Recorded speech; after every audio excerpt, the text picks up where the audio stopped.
നാഷണലും ഇന്റർനാഷണലുമായിട്ടുള്ള എല്ലാ കമ്പനികളുടെയും ലെൻസും ഫ്രെയിമും ന്യായമായ വിലയ്ക്ക് ലഭിക്കുന്ന കൊച്ചിയുടെ സ്വന്തം ഒപ്റ്റിക്കൽ ഷോറൂം ജെസൽ ഒപ്റ്റിക്കൽസ്.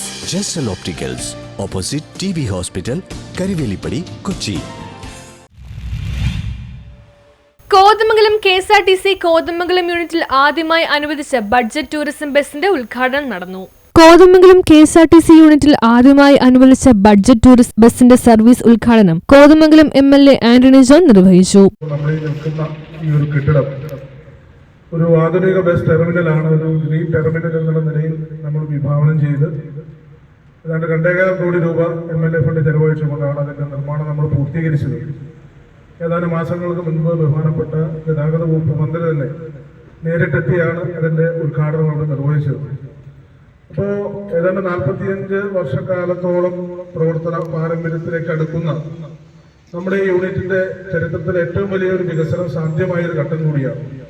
അപ്പോൾ ആധുനിക ബസ് ടെർമിനൽ നമുക്ക് സ്വന്തമായി, പിന്നീട് ഇവിടെ നിന്ന് പുതിയ പുതിയ സർവീസുകൾ, ഇപ്പോൾ നേരത്തെ സൂചിപ്പിച്ചു, ഡിപ്പോയിലെ വലിയ കളക്ഷൻ, ചരിത്രത്തിലെ ഏറ്റവും വലിയ കളക്ഷൻ ഇപ്പോൾ നമുക്ക് സാധ്യമായ ഒരു ഘട്ടം കൂടിയാണ്. കോതമംഗലം മുനിസിപ്പൽ ചെയർപേഴ്സൺ ഭാനുമതി രാജു അധ്യക്ഷയായിരുന്നു. Vice chairman Prince Varkey, municipal പ്രതിപക്ഷ നേതാവ് CPS ബാലൻ, വാർഡ് കൌൺസിലറായ അഡ്വക്കേറ്റ് ഷിബു കുര്യാക്കോസ്, കൌൺസിലർമാരായ Saleem Cherian, Majo Mathew, Adarsh Kuriakose, Arun Gopan, George Ambatt, Abida teacher, Mini Mathew, Seetha Vijayan, Sini Thomas, Shibi Babu, Geetha Jayakumar, Mini Eldhose, Maria Raju, Kumari Ashokan, Raji Joby, Jancy Mathew എന്നിവരും, Baby Paulose, Anas Ibrahim, Roy MB, station master Johnson NDA, Rajeev NR, BTC ജില്ലാ coordinator Jaison Joseph, BTC unit coordinator Anas RM, Jayan CR, Eldhose VP, Subair MM, Rajeev N, Sasi AK എന്നിവർ പങ്കെടുത്തു.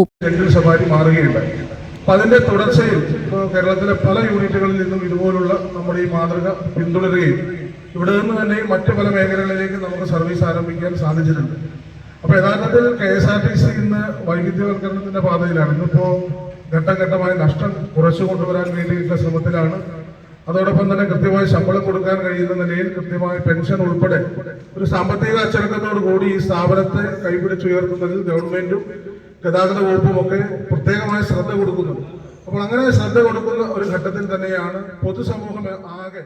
News bureau, Kothamangalam.